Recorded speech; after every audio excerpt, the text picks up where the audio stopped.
ராஜா அவருடைய உடல்நிலை இப்ப எப்படிதான் இருக்கு? முதலமைச்சர் விரைந்து போய் அவருடைய உடல்நலம் குறித்து விசாரிச்சிருக்காரு. வாங்க என்னாச்சுன்னு பார்க்கலாம். பக்கவாத பாதிப்பு காரணமா தீவிர சிகிச்சை பிரிவுல அனுமதிக்கப்பட்டிருக்காரு ராஜா. இவரோட உடல்நிலை குறித்து அறிய முதல்வர் அவரு நேர்ல அப்பல்லோ மருத்துவமனைக்கு போயிருக்காரு. அங்க மருத்துவர்கள் கிட்ட நலம் விசாரிச்சிருக்காரு. மேலும் அவருக்கு அளிக்கப்பட்டு வர சிகிச்சைகள் பற்றியும் கேட்டு தெரிஞ்சிருக்காரு. பக்கவாத பாதிப்பு காரணமா மருத்துவமனையில அனுமதிக்கப்பட்டிருக்க பாஜக மூத்த தலைவர் ராஜா அவருக்கு தொடர்ந்து சிகிச்சை கொடுத்துட்டு இருக்காங்க. தொடர்ந்து மருத்துவர்கள் கண்காணிப்பிலையும் அவரு இருக்காரு. முன்னதான் நண்பர்களோட பேசக்கூடிய வகையில நலமோடு இருக்காருன்னு அப்பல்லோ மருத்துவமனை சொல்லியிருந்தாங்க. தமிழக பாஜக மூத்த தலைவர்கள்ல ஒருவர் தான் ராஜா. பாஜக தேசிய குழு உறுப்பினரான இவரு நேற்று முன்தினம் சென்னை கிண்டியில நடைபெற்ற தனியார் தொலைக்காட்சி நிகழ்ச்சியில பங்கேற்றாரு. அப்ப அவரு திடீர்னு மயக்கம் ஏற்பட்டு விழுந்தாரு. அங்க இருந்தவங்க அவரை மீட்டு அருகில இருக்க மருத்துவமனையில அவசரமா சேர்த்தாங்க. சிகிச்சை எல்லாம் அவருக்கு தொடர்ந்து கொடுத்தாங்க. தீவிர சிகிச்சை எல்லாம் கொடுக்கப்பட்டிருக்கு. மூளையில ரத்த குழாயில அடைப்பு ஏற்பட்டதுனாலதான் அவருக்கு தீவிர சிகிச்சை கொடுத்திருக்காங்க.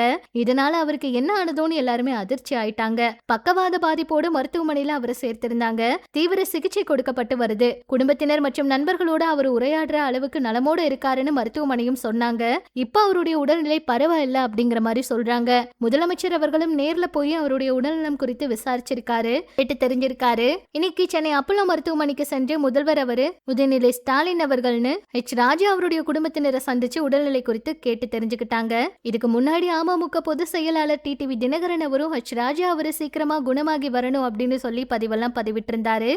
ராஜா அவருடைய ஆதரவாளர்கள் அவர் சீக்கிரமா குணமாகி வரணும் அப்படின்னு நிறைய பதிவுகளை பதிவிட்டு இருக்காங்க.